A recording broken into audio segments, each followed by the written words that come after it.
What's good, sports fans? My name is Damian Adams from The Real Deal with Damian Adams.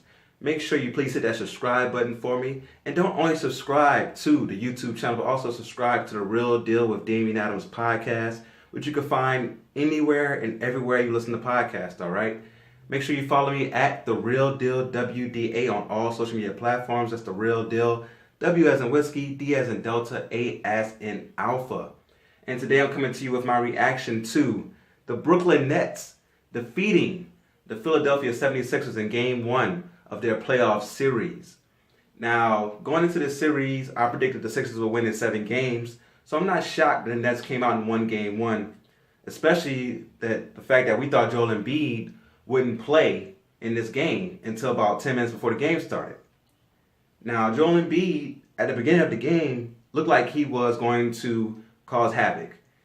He had the Nets, prolific shot blocker Jared Allen in immediate foul trouble. He had 2 fouls within the first minute of the game. It looked like he was going to take over. But for some reason, they went away from him going on the inside to Joel Embiid settling for threes. And if you look at the stats below, he definitely should not have settled for those 3-pointers. And why would you settle for those 3-pointers when there's nobody on that team that can stick you? Jared Allen can't stick you. If they go to Ed Davis, he can't stick you. They go to the super small lineup where they have Jared Dudley at the 5. He definitely can't stick Embiid in the post. So why would you be selling for threes? Ben Simmons. As a 6'10 point guard, there's no way I should forget you're in the game. There's literally times where I just forgot Ben Simmons was out there. He had no impact at all and had so many turnovers. The Philadelphia 76ers as a whole had so many turnovers. It's just unacceptable, right? And Jimmy Butler came to play. That's one thing we know about Jimmy Butler. When it comes to pressure situations, he's going to be there ready to go, right? But he definitely can't do it by himself. You need more from J.J. Redick. You need more from Tobias Harris. And I already mentioned how Ben Simmons was a no-show. And Joel Embiid definitely has to be more productive in the post and demand the ball more down there. Now for the Nets, man, they balled out. I mentioned how at the beginning of the game, Joel Embiid had Jared Allen in foul trouble. The 76ers looked like they were rolling. And then, as Joel Embiid shot bad 3 after bad 3, brick after brick, the Nets got out and were running. Sprint, just going up and down the court.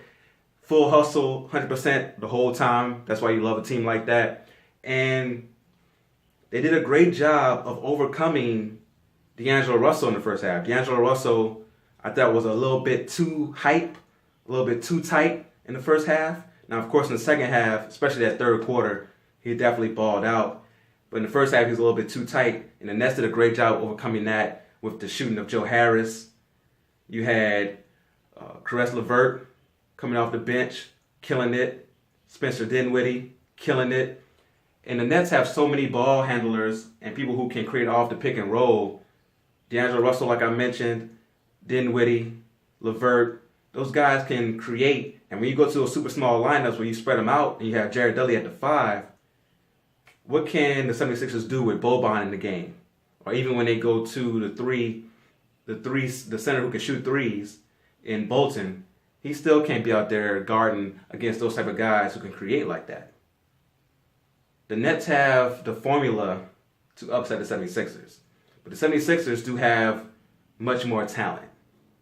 You have to establish Ben Simmons in the post because there's no way, even with his lack of shooting ability, that he can be a non-factor like that. No way. Post him up, make them defend him, double team, he makes smart decisions.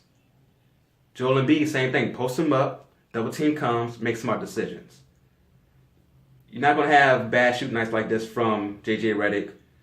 Mike Scott was out there shooting just bricks. Like, he wasn't just off. My man was off, shooting just horrible bricks. So you're going to have Tobias Harris is going to shoot better. The 76ers are going to play better. I still believe they're going to win this series. But the Nets are nothing to be played with. So I definitely look forward to the rest of this series. I'm super hype about it. So congratulations to the Nets on Game 1.